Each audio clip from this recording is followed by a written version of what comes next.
Yeah, there's something like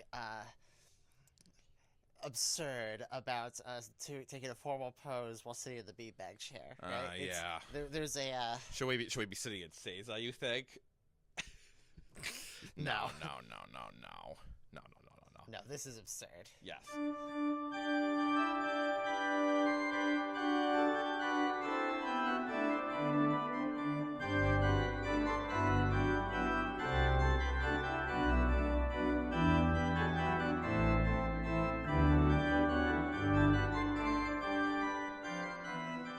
Like, no one's first podcast is any good. The first 5 or 6 are just trash. Sure. And that's what Adrian Vermeule deserves. So, Yeah, whatever. So I guess, we'll talk about this guy. Adrian Vermeule is simpatico with our VP. He wrote this book, most recent book of his, I believe. Common good constitutionalism. Yeah, and he likes this Roman coin thing. It was one of his lectures, right, where he brought up a picture of In one lecture, he had access to a projector, and in another lecture, he didn't have access to the projector, and he said to look it up. Wow. So he really likes this ancient Roman coin that has, in Latin, obviously, justice, peace, abundance. Yeah. And that's what he says is the foundation of his common good constitutionalism. And if you think that that's kind of vague, well, it is. I think the fairest. I keep trying to think of what's the nicest thing I can say about him. Someone on law school, the subreddit or something like that, talked about how he was pretty good on administrative law. And I think the nicest thing you could say about his approach is he wants the government to be try and attain the common good, that this should be an express goal of government policy and should be what we consider when we talk about are particular actions legal.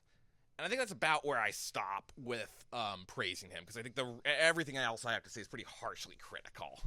Yeah, so overall, this guy's thesis is that the distinction between the common law as it exists in the Anglo-American tradition is an offshoot of like a much older continental system, and it has peculiarities to it that are not binding.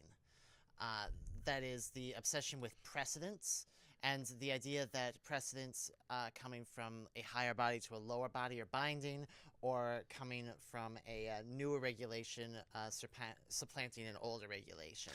That these things being binding in like precedential senses for judges making decisions is like sort of a peculiarity of the system, but is not like integral to it. Yeah, and that's one of the oddities of his presentation, right, is he loves to cite Ulpian's maxims. He likes to make passing reference to the Digest of Justinian, so this is Roman law. And he will pull up some things from like the 13th, 14th, 15th, even 16th centuries a little bit. Everyone's favorite centuries. Yeah, but he really doesn't talk about, at least in common good constitutionalism, what he sees as these systems being different. His proof that they are the same is, well, Blackstone in his commentaries has a certain organization which derives from the classical tradition. And that's it. These organizations being things like having quotes that you could trace back to, like, hey, this. Well, with Blackstone, he doesn't even mean that. Okay. He literally means what are the chapters. Okay, and that's like just the layout of the book. Yes, that is what he means. That's kind of absurd, isn't it? It's facile.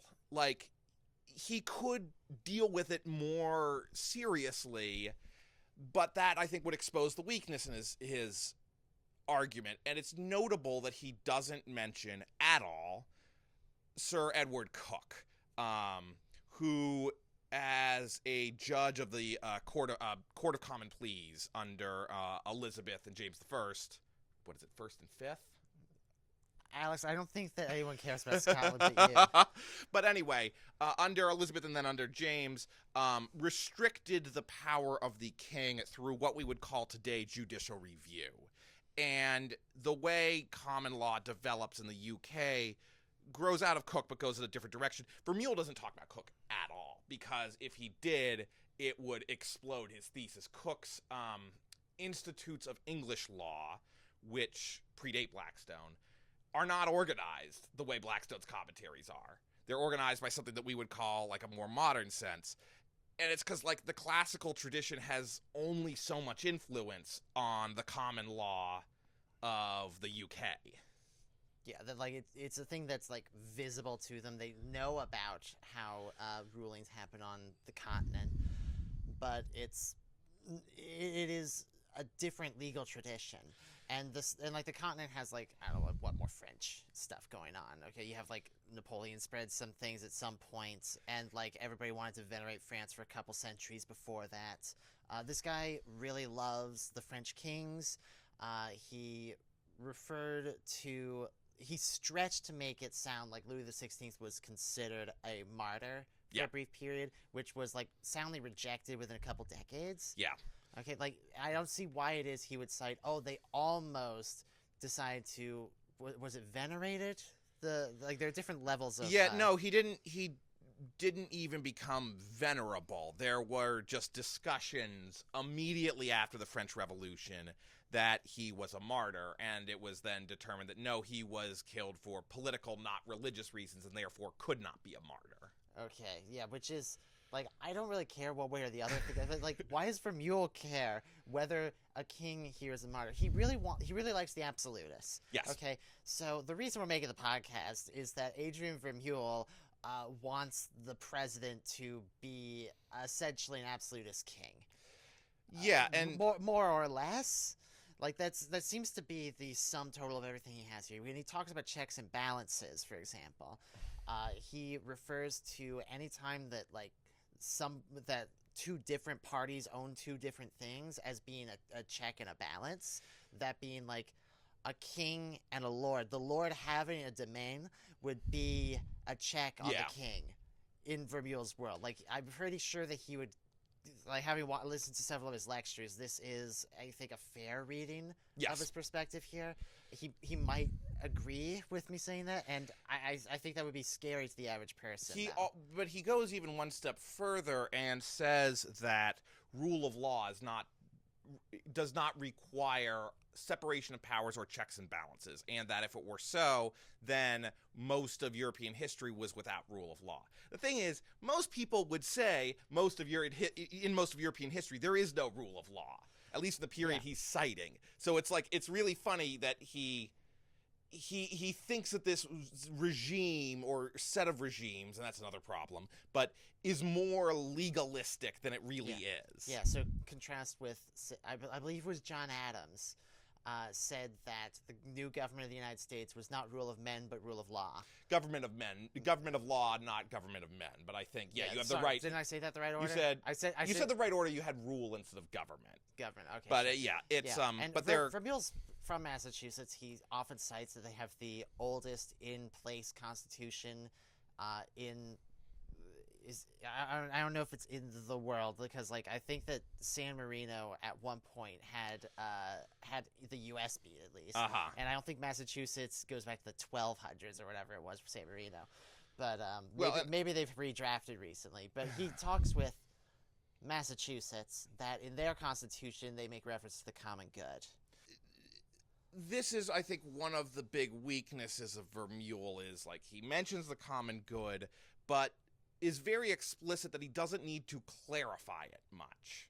That he can cite these axioms, and that's enough. And kind of everyone cites the common good. I mean, in the Constitution, there's something with the preamble about general welfare, right? Oh, yeah, I'm sure that's his favorite clause. And it's not even considered promote the general welfare. But then that's in the preamble. And in our current jurisprudence, it's not considered very meaningful. Like, I think it was Scalia, one of the... who he clerked for. Yeah, but one of the more conservative justices on the Supreme Court said that this phrase is about equivalent to "for a better world." Like, it is a claim about goals or ends rather than having any legal significance. It's certainly one of the fluffier portions of the Constitution. You don't see to form a more perfect union and think, this is,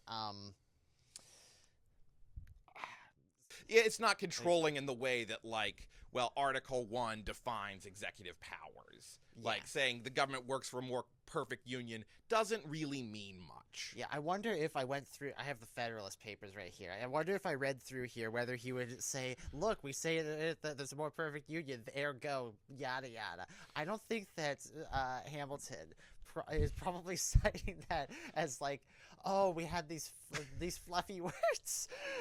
I don't think that that's going to be a big part of his argument, is that we had that, or like any mentions of like under God in the Declaration or shit like that. Nobody cares. Yeah,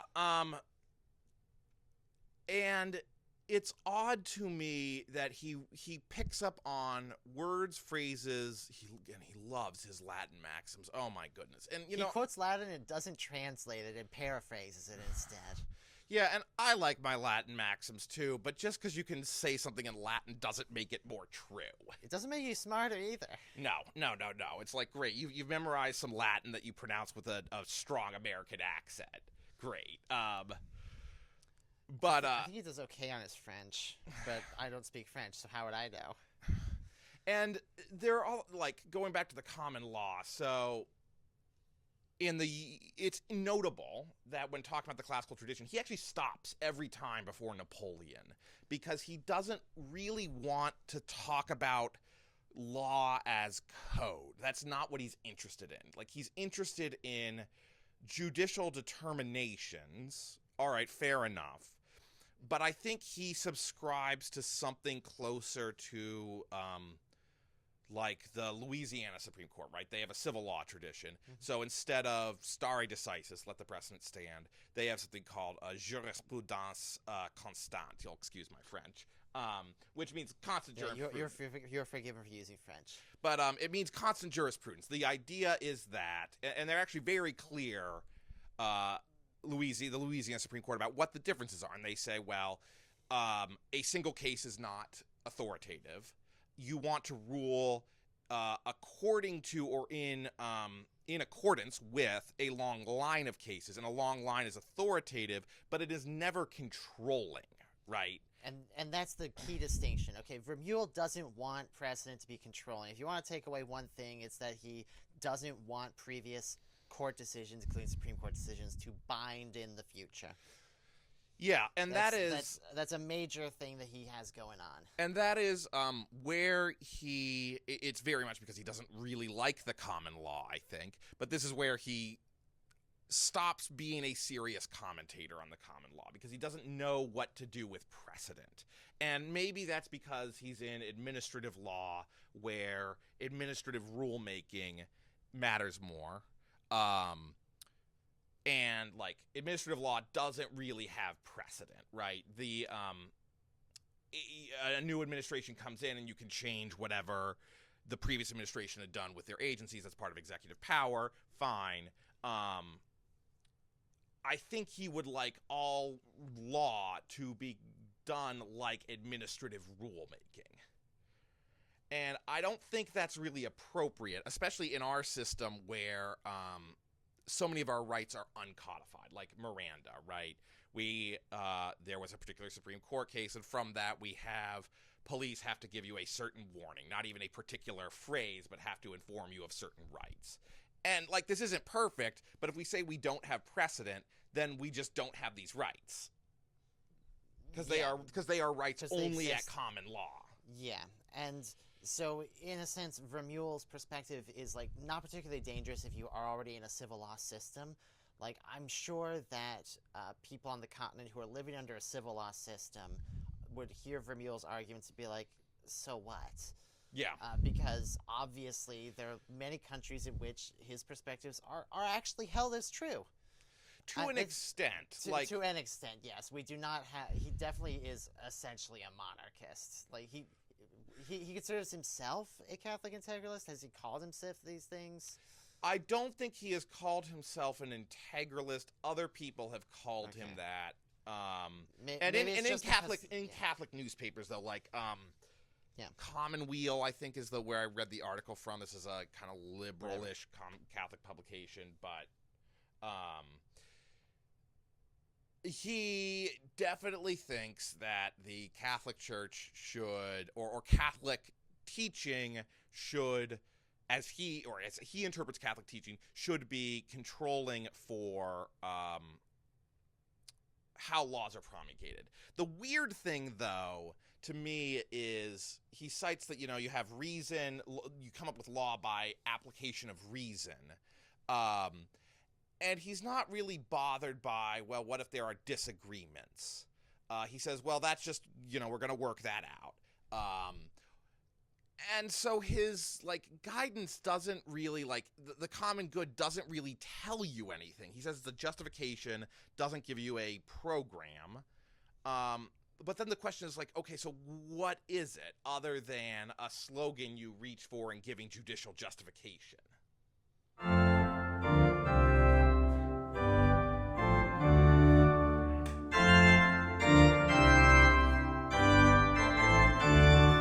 He's a fringe political theorist who teaches at Harvard.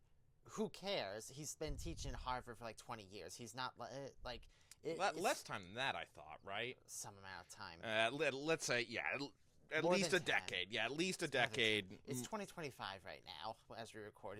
We're quite a ways into the 21st century now. Yeah, I just don't. I'm not enough familiar with his CV because he was teaching at U Chicago before, which explains a lot of things, actually. Okay, but yeah, but currently he's a professor. Why does it matter if a professor says things that are kind of fringe political theories, but are not actually that well expounded upon inside of his book? It doesn't really matter until you start seeing powerful people citing his positions in order to justify actions. And I would say though that because of the overrepresentation of Harvard and Yale in the court system, so many justices come out of Harvard law. Yeah, people who are going to his talk or taking his classes are going to be influenced by his ideas for decades to come. Yeah. So I would say that, but even if it's not on purpose. Yeah, but your point broadly does stand. He is a legal professor offering legal opinions. Wouldn't matter except that, our vice president. Our vice president is now citing him as a premier source of essentially how executive authority should not be checked as frequently, as much by the courts. And this is in response to the opening stages of the second Trump administration, wherein they're mostly cleaning house. Okay, when these citations took place, they had just started to fire a bunch of oversight positions. Inspector generals. Inspector generals, inspectors general, as the case may be. Yeah. and a bunch of them were, by legal statute, not fireable. Yeah. Okay, and the courts, I believe, are starting to weigh in to say that, no, you shouldn't fire these people. And there was talk about, okay, is it a constitutional crisis? And Adrian Vermeule pretty much takes the position that there's no constitutional crisis until the court says you can't fire them and the executive says, I'm going to do it anyway. And about at that point, that's the crisis. And I can actually agree with that to an extent. It doesn't say the action is justified or even legal, but that the strict level of constitutional crisis isn't met until there is an open conflict that is unresolvable within the Constitution. Mm-hmm. So I guess I can give that position, it's that part is not unreasonable. What is unreasonable, I think, is he thinks that judges should give a wide degree of deference to executive power. Yeah, pretty much the executive wants to do this thing. What the executive wants to do is for the common good. Pretty much it absolutely must be for the common good because the executive wants to do it. Sort of in and of itself, that makes it the common good. And so don't get in their way. Yeah, and so I would push back only slightly, which is he admits that not every government pursues the common good. But he says that judges should apply good faith to determinations by the executive of how to reach the common good. So if the executive says we have to do this for the common good, the judicial system should get out of the way and say, okay, fine, you think that's for the common good, we'll trust you. And so, like, he does admit that power doesn't always work for the common good, but he thinks that that the judiciary should instinctively trust those in power. Yeah, and being that Vermeule likes administrative law, and presumably did he oppose the decision in Chevron? Yes. Okay. No. You mean the Sorry, the overturning of Chevron. Oh, the Chevron shoot, doctrine. and I'm The blanking. Chevron's- Yes, I'm blanking on what the case was that overturned it. Yeah, I don't have my phone on me for this, but the Chevron doctrine got overturned a couple months ago now, and No, a bit more than that. It was 2022, if I remember Was right. it? Okay. Yeah, it's been a bit. it's been a bit since they. Yeah, it's been a bit, and their determination, like you could argue. All right, the audience has never heard of the Chevron Huh. doctrine, so we must define it that there are sort of administrative branch courts of decisions that's So the Chevron doctrine specifically says there are two relevant deferences: Chevron deference and Auer deference. AUER. Chevron, if I remember right, is the stronger of the two, and it says that agencies, for the purpose of adjudication, can interpret their own rules. Or is that Auer deference? And if it's not Chevron, it's Auer, and vice versa. The other one is agencies can determine what their enabling legislation says. So some legislation creates the EPA, the Environmental Protection Agency, says, EPA, you will do this, this, and this, and when this, and that are ambiguous, the court shall defer to the agency's interpretation of this, and that. yeah, and to some extent, it's kind of necessary that the administration makes some determinations, but like when you take the overall perspective of Vermeule, it's like the courts get out of the way of the executive, and the executive can interpret legislation to mean essentially what it wants to. And given the reality of our system where the legislature is passing like a couple big pieces of legislation per year with as vague language as possible to get through, is the executive checked? Who's checking the executive? Who doing that? Yeah, and Chevron deference is interesting because originally, when this was decided in I think it was the early 80s, it was Chevron deference was championed by conservatives who were concerned about judicial overreach. Mm-hmm. So this was enabling basically the Reagan administration to direct agencies to interpret legislation a certain way. Yeah, the case was what, Chevron versus EPA or something? Like, it's that Chevron. Yeah, it is Chevron Oil Company. Yeah. Yes.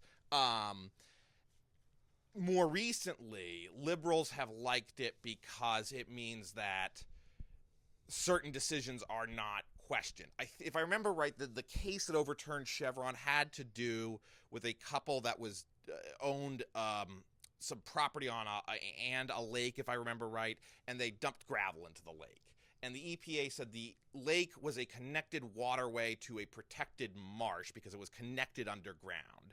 And when it got to the Supreme Court, among other things, the judges said, well, no, this is not a reasonable reading of the statute, and that courts can decide if a reading is reasonable or not. I think the EPA could probably have made that argument and got it to stick, but whatever.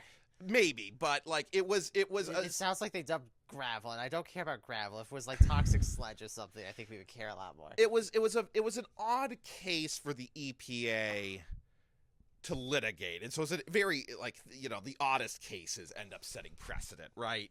Yeah. And maybe Lochner was about bakers, right? Yes. And there's an argument, I think, a serious argument to be made that judges should be reviewing administrative action. In fact, in the UK, the development of judicial review originally, until very, very recently, only applied to what's called secondary legislation, or what we would call here administrative law. Because in the UK, they have what's called parliamentary supremacy. What Parliament says is the law. Mm-hmm. So what judges can review are what agencies do in interpreting that law and decide if that interpretation is reasonable. And so I think there's a good argument to be made that judges should be doing this. And it's very strange to me that Vermeule thinks they shouldn't, that they should just defer to administrative agencies. And I actually have not yet found a case, and this maybe is unfair to him, but I can't remember it in Common Good Constitutionalism or in Law and Leviathan, where he thinks that judges should have stepped in to overturn agency rules. Like, I can't find it. No, he only talks about things that the judges shouldn't interfere with. I don't think there's any case where they have not interfered and he would have rather they did. This is not a thing that he really seems to talk that much about. Partly because, like, it would be weak rhetoric for him to do so, I suppose. Yeah, I'm still thinking, I'm like, no, that's not it. That's not it. So, yeah, I think he really just wants deference to agencies. Yeah, but even then, it's not that he wants deference to agencies, because he also believes that the entire administration is the president. That's an interesting one. Like, have you heard this? This does seem consistent with his perspective on it. That it is. That he believes in, like, delegation of authority from the president to others to execute things that just, like, it's logistically awkward for, like, a single human being to do. Yes, though notably, I think maybe on his blog I saw him talk about it. I don't think in most of, like, that's not the focus of his work. Like, he's not. If it's on the blog and it's on YouTube, that's going to have much higher readership and viewership. No, I understand. Have you encountered it in one of his lectures? I don't have a specific citation on it. You get the sense reading his writing that he feels that dictatorship, provided it is legal, that is following its own rules, is totally acceptable. I mean, so much of the time, I don't know if you had this going through the school system, enlightened absolute monarchy is the best form of government, according to some, so long as it's actually enlightened.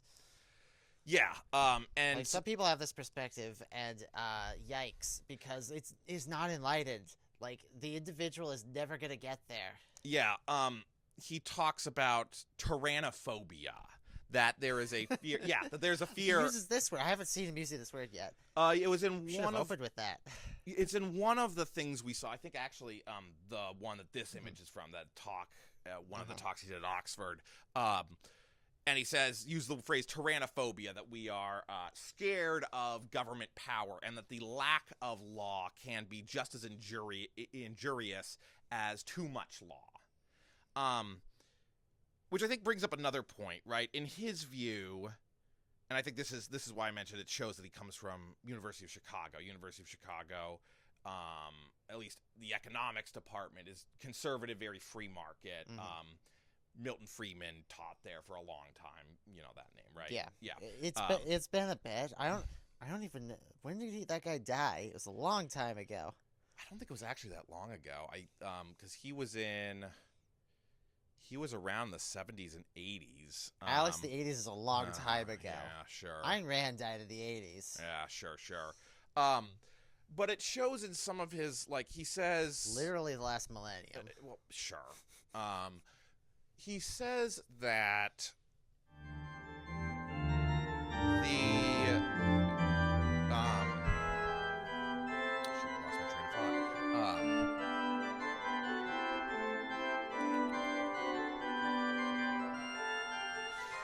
he says that common good constitutionalism is agnostic, though he also uses the word Catholic, which is odd, but whatever. Agnostic is a fine use. He likes using his religious terms in the not religious yeah. Like, that's what I think he did there when he said such a thing. Yes. But he says that it is agnostic about forms of government, and that whatever promotes the common good is good, whether it's parliamentary, whether it's presidential, whether it has separation of powers, whether it doesn't. Yeah, he's outcomes focused. Yes, and so this is, I think... He's not a systems person, even though he is literally a systems person. And that's one of the contradictions. So he's outcomes focused, which to me speaks University of Chicago. Let's apply... there's this thing called the Coase theorem, which is beloved among sort of conservative legal circles. Coase theorem is a theorem about economics, which is applicable to law. It says that regardless of the initial distribution of some good, you will always end up, if there is a sufficiently efficient market, with the maximally efficient distribution of that good. Mm-hmm. And this is true enough as long as you have your appropriately efficient market. I mean, this is the weakness of almost all economics. Yeah. But what I note is he says, Vermeule, well, I'm outcomes focused. Then when asked, well, how do you measure outcomes, he gets vague. He does start getting vague, and it seems to be, is the king happy? Yeah, so... the more that I'm listening to him, and the less he talks about what he actually wants to have happen, the more it sounds like what he wants is for there to be a king who is happy. And who's legislating Catholic morality. He does not like the gays. He does not like abortion. He is very... He hasn't actually lambasted it in the stuff that I've listened to. Sure, it's in common good constitutionalism. Okay, I'm sure that he does have these positions, and he complains about, like, cancel culture or whatever, but he's the kind of coward who won't actually say what he wants done. And now, in his defense, we've been looking at him giving lectures to law students. So he is talking legal theory, sure. Him noting that, not refusing to define how you measure the common good. I mean, he says there are subheadings. Okay, great. You've redefined the common good, but you still haven't told us how you measure it. But somehow we're supposed to, because we're supposed to compare, like, implicitly in saying the common good is agnostic as to constitutional system. You are comparing constitutional systems, right? Yeah, and so it's a little bit strange that he doesn't like liberalism, and when he is talking about liberalism, he means in the classical sense. He will make clear that he means in the classical sense. It includes libertarians and liberalism. He includes libertarians, conservatives, liberals, which we could mark liberals, like anything from like your mainstream Democrats, mainstream Republicans, libertarians, all the business type people. What the kind of system these kids like. I mean, let's be honest. Where there's like a lot of rules and formulations, and you go through some number of motions, and he doesn't like the formalisms of liberal democracy. The things where like you go through. I don't know. He refers to them as having sacraments. Okay. Yeah, although in that case he is referring. That's a funny one because when he talks about the sacramental theology of liberalism, there he conflates classical that's liberalism. That's the key phrase I was looking for. Yeah, he conflates classical liberalism, libertarians, all that, with liberalism in the very modern contemporary sense. Mm-hmm. That is, he's angry about woke and cancel culture and blah blah blah, which is frankly the most boring thing to be complaining about. Yes, but I've not really heard a lot of being silenced. Yeah, no, this guy is not being silenced. No, nobody can shut up. Yeah. But when he talks about it, he talks about this like endless progression of enemies that have to be overcome in like the perpetual quest for human emancipation. And the thing is that I don't think that really holds as a general principle of liberalism. It holds for very particular periods of liberal history. But as a it holds for especially when there's periods of like gridlock. Yeah. Okay, which kind of has been going on in this country for the past 15, 20. All right. Presumably it's been going on since the 90s, right? But we were really paying attention to the 90s between the two of us. And there are criticisms of the American system wherein liberals and like various mainstreamists, whatever, have like this law machine, and you put in the motions of rule of law, and out comes justice. Yeah. And it's a fair critique that what's sometimes called procedural justice is not necessarily substantive justice. And I think this is one of the things that Vermeule is right to criticize. His proposed solutions are nonsense at best, I think. Yeah, do we have, like, when we have proposed solutions, is it anything more than we've already talked about so no, far? I mean, that's the issue, is that he sees himself as a legal theorist who's going to leave it up to other people to work out all of the particulars. And so he makes it impossible to criticize him, because if you say that he's being vague, it's ideology. If you say he's... I don't know, Alex. I think that we are approaching him from a very neutral point of view right now. What do you mean? Hmm? Is that sarcasm then? Oh, yes. Uh-huh.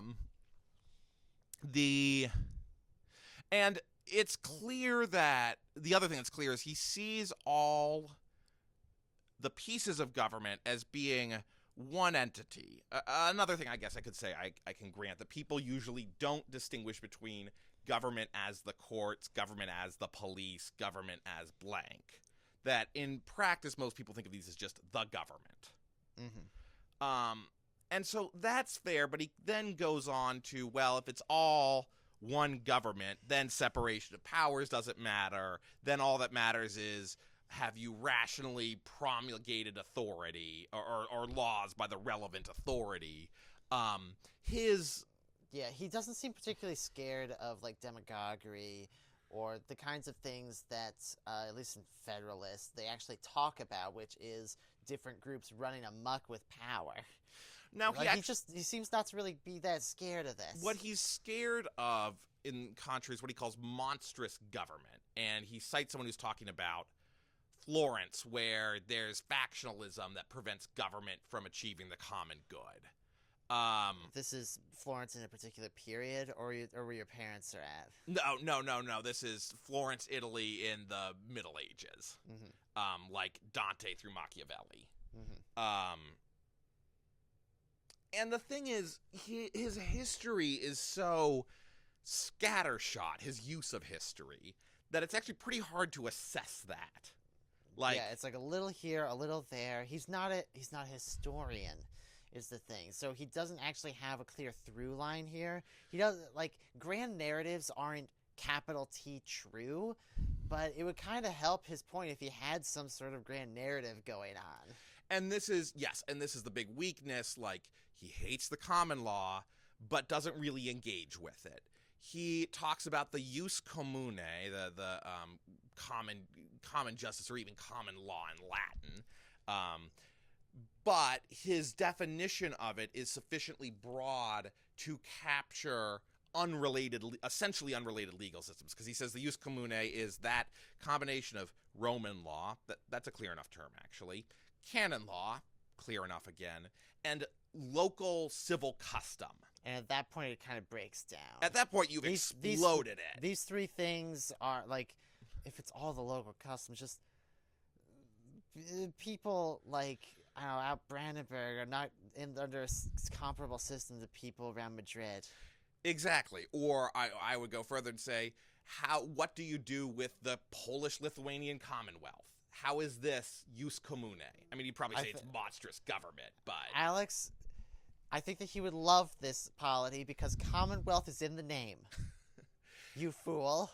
Although he hates the fact that it has no strong executive, right? I bet he loves Massachusetts, Virginia, Pennsylvania, Kentucky, and Puerto Rico for having Commonwealth in their names.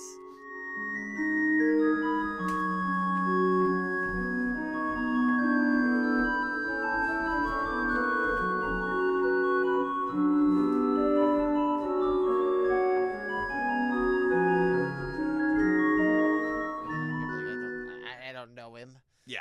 On an individual basis, but, like, he keeps saying this thing is for the common good. Like there's anytime you try to nail down a definition of common good, he's like, no, but it's sort of like this, and he doesn't really want to have like a clear definition that would exclude some things and like really draw smaller groups. He wants to say that all the Western law systems are the same system. He wants to say that everything is a check and balance.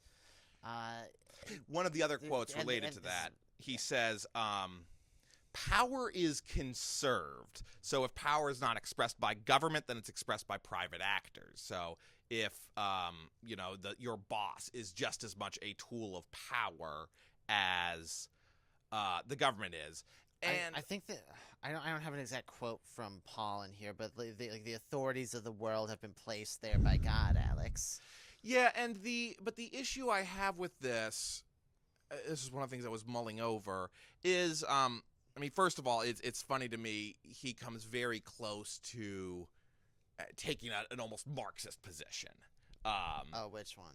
Well, by saying that power is conserved, and that the state, by enforcing contracts, is enforcing your boss's power over you.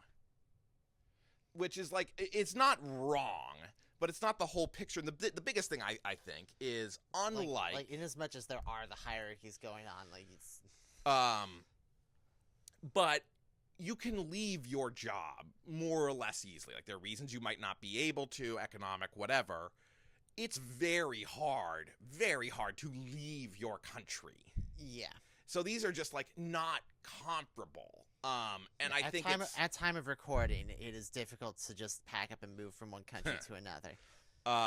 And so I think this is part of his, like, general mendacity. Like, he doesn't want to be pinned down.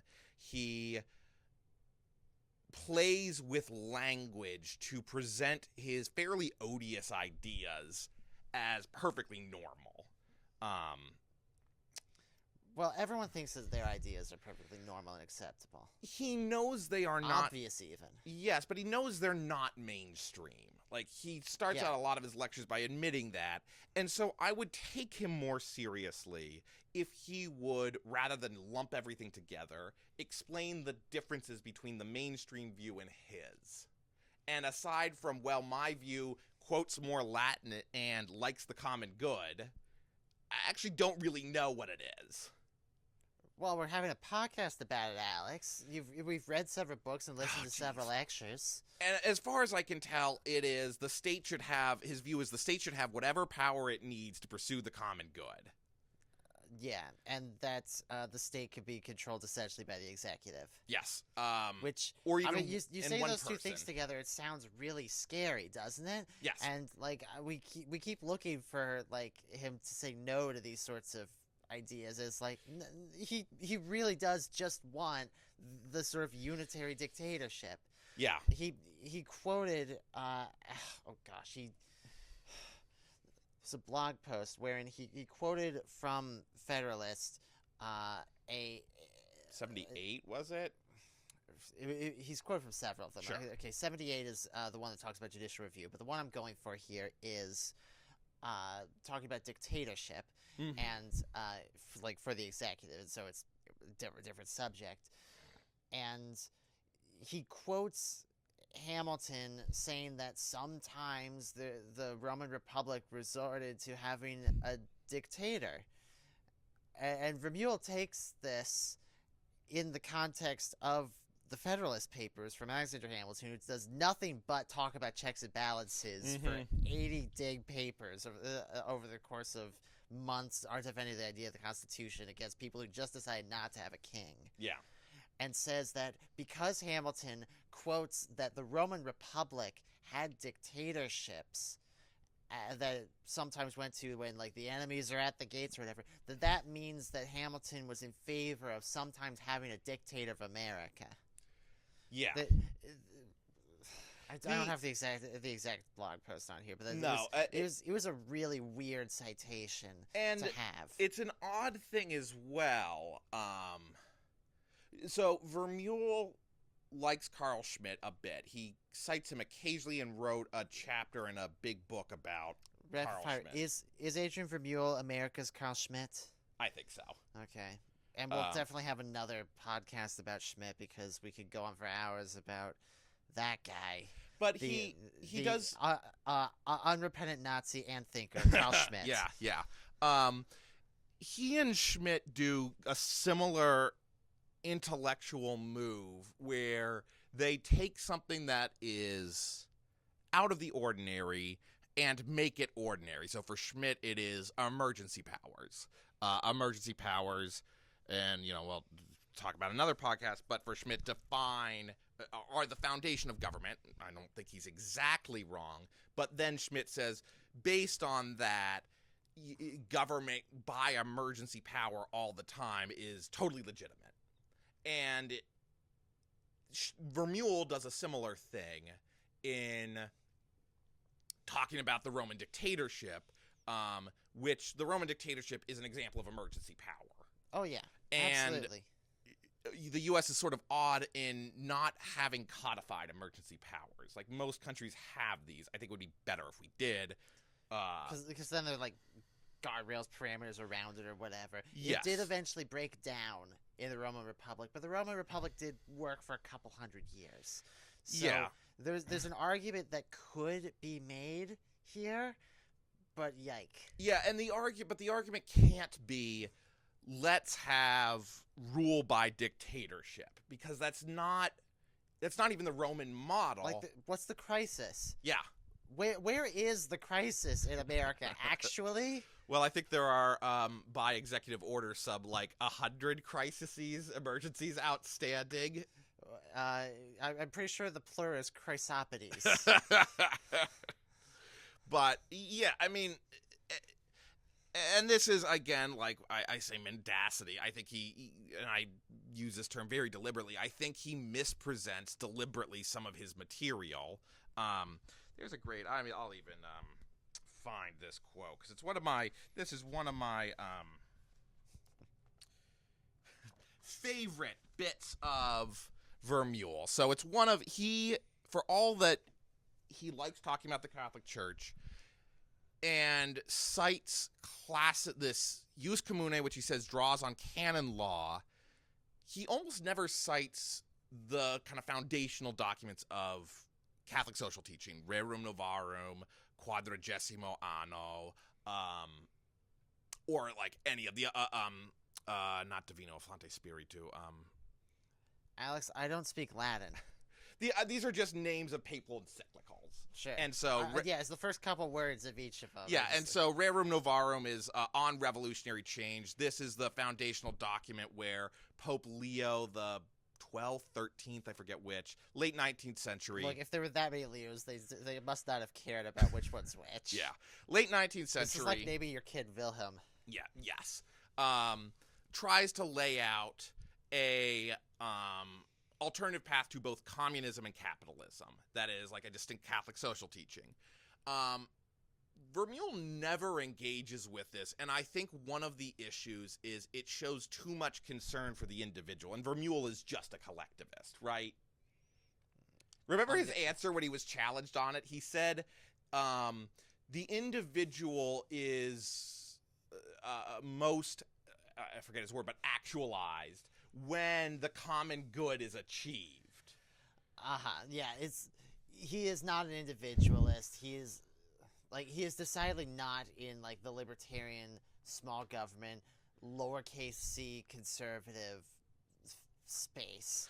Like, and he's a different thing. Yeah, and I think, frankly, he is a collectivist, because he says that the common good is not aggregate. Yeah, isn't supervillains say for the greater good? If we replace common good with greater good, yeah, he says it in pretty much the same way. He doesn't specify in what way the kinds of changes that he would want to put into society would actually further the common good. He's more just saying that, like, these people are in charge of doing the common good. Everyone get out their way. Yep. And so, going back to Catholic social teaching, one of the core things, which is at least adjacent to liberalism. I wouldn't say it is liberalism, but it's the idea of subsidiarity. And I'll paraphrase because I don't remember the exact quote. At least I'm hoping I'm getting near enough quote, but it's probably a paraphrase. From Quadragesimo Anno of Pius the 12th. This is 1930s. It is wrong to take away from man and give to the community whatever he can achieve or what he can achieve by his own effort and industry. So subsidiarity is solve problems at the smallest possible level, if not the individual, then the family, if not the family, the like community, but you never want a totalitarian state. And he has this section in his book, Subsidiarity as a State of Exception. And he says, to understand this basic conception of subsidiarity, we have to start from the beginning. The core original meaning of subsidium is the military reserve that stands ready to enter battle if the front line faces a crisis. Gotta love arguments from etymology, right? I hate arguments from etymology. Our favorite one, of course, is Driving Beyond the Border, where there is an argument. So specifically, this is analogizing something Holocaust denier David Irving said about German. So he uses the word, and it makes an argument that the Holocaust didn't happen based on a strained definition of Ausrotten in German. And someone analogized this to the word exterminate in English, which if you parse it by etymology, ex termino means drive beyond the borders. Yeah. Which, yike. Yeah. Anyway, so arguments by etymology, like, we're not saying he's a fascist for using an argument by etymology, but they're weak arguments. Yeah, they're just weak arguments. Yes. That's all we're saying. Yes. The reserve, and ever who commands it, is thus subject to both a power and a duty to intervene when necessary, but not to intervene when necessary. The latter may be just as dangerous to the common good as the former, when, for example, it undermines the coherence and activity of the fighting units on the front line. The whole point of the reserve is that it's committed only at the crisis of the battle of ever. In this sense, subsidiarity implies a positive power and a correlative positive duty for the highest public authority of the jurisdiction triggered by an exceptional situation. The authority is both enabled and duty-bound to intervene when other competences cannot carry out their functions. The overall scheme oriented to the common good. Strictly true, but also reading the concept ass backwards. The concept is solve things at the smallest level of society possible and use this to the larger levels when necessary. And Vermeule says, well, this means that higher authorities should be stepping in whenever the common good isn't achieved. Which, like, have you ever seen an HOA that is functioning? Have you ever met a happy family, Alex? Like, it's hard to find a small group that is, like, it's fractal. If you find an individual, they're broken. Yes, and it's a very strange reading of the concept. And this is what I mean with him and Schmitt taking something that is, I mean, the language state of exception comes right out of Carl Schmitt. But is taking the abnormal and saying, this is the justification for how the normal situation should function. Because according to that reading, it sounds like government should be stepping in to make sure that abortion isn't happening. Like the federal government should be marching into towns and shuttering abortion clinics. It could be, if as long as somebody just says it's for the common good. Yep. And most people, like we in the U.S., champion things like federalism as inherent goods when, okay, there's nothing inherently good about federalism. I would concede this to Vermeule. But it's good for maintaining,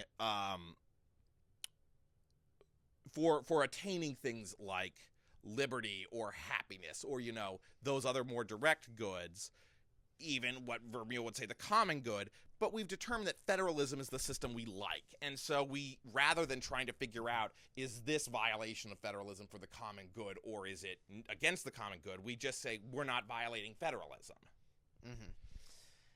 And there are several layers of governance that happen in America, just like the codified one is from federal government to state governments because the Constitution has the distinction here already. Like, Yeah. the states are older than the Constitution. Yes. Or at least all the cool states are older than the Constitution. Yeah. And so, this is where procedure does matter. We have these procedures in place because it's not efficient to always start reasoning from the common good. And even Vermeule says this because he says, well, you're supposed to just trust the executive. But we had a revolution about this. Well, the revolution was about a lot of things. It was about a lot of things, but every revolution, because it's a society-wide upheaval, is about several different things. There's some central ones, though, which, like, taxation without representation is a pretty high up one on the list for the American Revolution. And executive overreach and other things. It's mostly parliamentary overreach, right? Let's not litigate the American Revolution. Yeah. This is an entirely different topic. But we decided that there were certain things that, yes, Adrian, we decided these are for the common good. But we decided that the system of government we had, we decided on that already. We don't need to relitigate our system of government because you found some Latin phrases from Ulpian you like. Yeah, it's just this guy doesn't like some things about the American system, and instead of arguing that they should be changed, argues that they don't exist. Yeah. And again, we're still just talking about, like, okay, he wants precedents not to be binding. He wants the courts to defer to the executive far more often.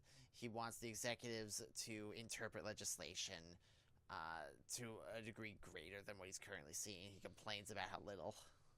Yeah, and individually, a lot of these are fair questions for debate. So one of his other books that I read that he wrote with another Harvard law professor, Cass Sunstein, is called Law and Leviathan. Cass Sunstein is something of a judicial minimalist, so he thinks that judges should rule as narrowly as possible. He thinks Griswold v. Connecticut, which established... That's birth control in Connecticut, right? Yep. Yeah. That's right to privacy. This happened prior to Roe. Yeah, I think Griswold was like 67. 65 to 67, somewhere in there. But back when the Supreme Court was good. Hot takes. Yeah, but Cass Sunstein thinks, judicial minimalist, the issue should have been decided, the law should have been struck down not by creating a right to privacy, which, like, this was created at common law. It was read from the legal tradition. There are citations, blah, blah, blah. But the right to privacy and to be able to use contraception definitely didn't exist before Griswold. Cass Sunstein thinks instead of, like, creating a new right, the law should have been struck down as void for desuetude, which means... And that's it. Yeah. It's just when a law is not being enforced, because it wasn't being enforced. Yes, they sort of enforced it to create a test case. Yeah. And that, I think, is a fair take. I think it's fair to say judges should try and leave political questions to the political sphere, that these are all reasonable opinions. Where it becomes somewhere between unreasonable and just nonsense, and I'm just not sure which word I prefer, is where you say, not only do I advocate these ways of ruling on judicial policy, but I also am going to advocate this new legal theory based on a tenuous reading of history, and say this is... Really so tenuous. Yeah, and that this is how the country should be legislated. Yeah. As example of how poorly he reads history, he cites a case from the Roman period where the Roman Republic switched to being the empire, right? This is his take on it.